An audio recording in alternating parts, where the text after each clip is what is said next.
Hi, welcome back to Legacy of Leaders. I'm your host, Suzie Becker, and I'm here today with Nada Frazier, the Sacred Servant. Hi, Nada. Hi, thank you for having me. Thank you for being here today. Tell me, what is it that you do as a Sacred Servant? Well, I'm a therapist and a life and death coach.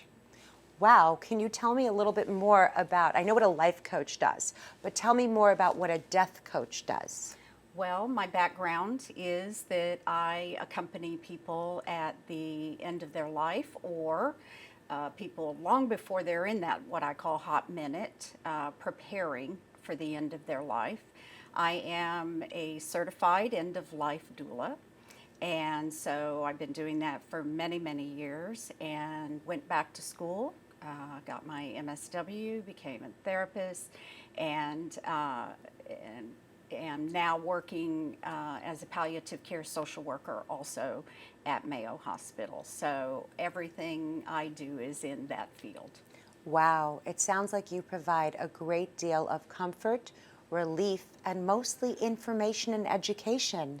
That's very important to me, to really have an opportunity to think about it. A lot of us, wow, death, I don't even want to think about it. Or even before, people are in that hot minute. It's not the kind of conversation people want to have, but it's very important, in my opinion, that we think about it because it really can enrich our life if we think about death. Sure. So how long have you been doing this now? Actually, in some ways, since I was a little girl. I grew up off and on with my grandparents on their farm in Texas, and I predate when hospices became popular. And so in our family, when someone was ill or approaching the end of their life, they would come to my grandparents' farm. And I learned from my grandmother just how to accompany and support people as a young child. This sounds like a legacy. Well, I'd like to believe that this is part of the legacy that I will leave behind in my life. Yes. Unbelievable. There's this expression, a servant's heart, where somebody can do everything and anything to give to other people. But what you're doing is the ultimate of giving. It is, in a way, the ultimate charity because you know that it could never be repaid. Actually, I would say that I get a lot from the work that I do that enriches my life, that's helped me to become very clear on what's important to me in my relationships, in my life. So I actually gain far more than I give. How has this shaped your perspective on living every day a grateful life or an attitude of gratitude? Well, I do have, first, I started a gratitude practice many years ago that's very important to me. There is just so much in my life to be grateful for. And to be honest, in my personal life, I've had a spouse that was diagnosed with a stage 3 cancer, went through chemo, surgery, all the things with him, and gratefully he's on the other side of it. But I've been a caregiver, a spouse caregiver. I, many years ago, lost a child and did not process my grief. I'm sorry. So certainly that I learned, I can now look back on that experience and realize what I learned from it. And I had a sister with many medical needs that I was her healthcare surrogate, and so I helped support her through the end of her life.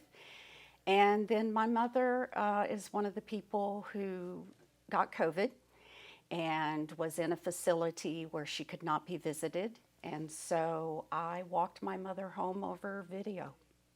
So I've personally, these are all things I've experienced long before I started, or long after I started doing this work, but they're all things that inform who I am, and really I've learned from all of them. So your quality of compassionate caregiving has really developed into the ultimate compassionate caregiving at the very end when someone needs that extra bit of comfort.